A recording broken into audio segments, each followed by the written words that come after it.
बार गइल बानी। तो ये हाँ देख रहे हैं बिल्कुल गेहूं का समय है और ये हमारा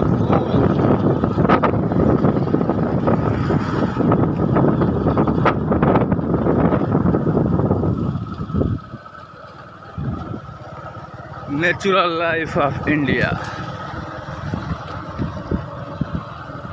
3 साल बीए को के गइल बानी लगातार। तो बात हो रही थी भगवान और किसान की। किसान बहुत नाराज था भगवान से, इसलिए कि इसके खेतों में लगातार कभी ओले पड़ रहे थे, कभी सूखा आ रहा था, कभी कुछ हो रहा था। अनाज तो हो रहा था लेकिन वो सोचता था कि कम हो रहा है, तो इसलिए वो भगवान से बहुत नाराज है। और ये हमारा नेचुरल लाइफ है कि यहाँ लोग वृक्षों की भी पूजा होती है।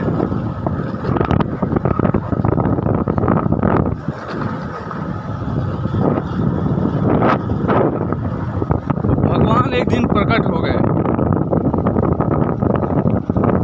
और किसान से बोले कि तुम क्यों नाराज हो मुझसे, मेरी पूजा तो करते हो लेकिन कोसते रोज हो।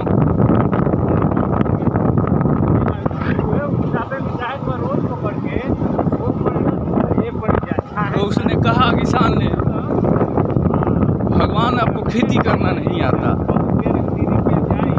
कहा ठीक है भाई, बताओ कैसे खेती किया जाता है, तुम क्या चाहते हो।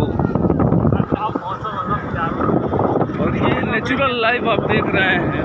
हम घूमने निकले हैं एक टूर पे। जंगल ठकुराई बोला जाता है। ये जंगल ठकुरही अभी तो कुछ नहीं है, यहाँ वनों का खान था। एक से एक वृक्ष, एक से एक पशु पक्षी जीव जंतु इस जंगल में बसते हैं, पहले बसते थे। तो भगवान ने कहा ठीक है, तुम जैसा चाहते हो वैसा ही होगा।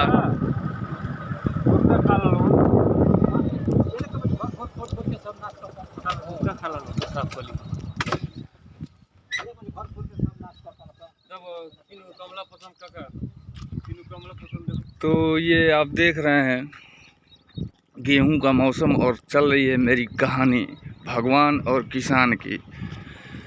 तो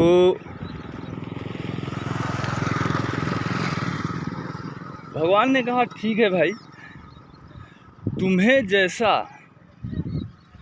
अच्छा लगे वैसे खेती कर लो,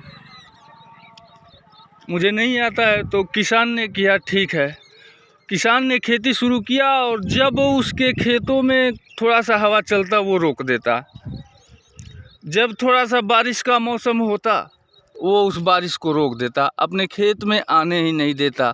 उसकी फसल देखने में तो बहुत शानदार थी, वो बहुत खुश हो रहा था।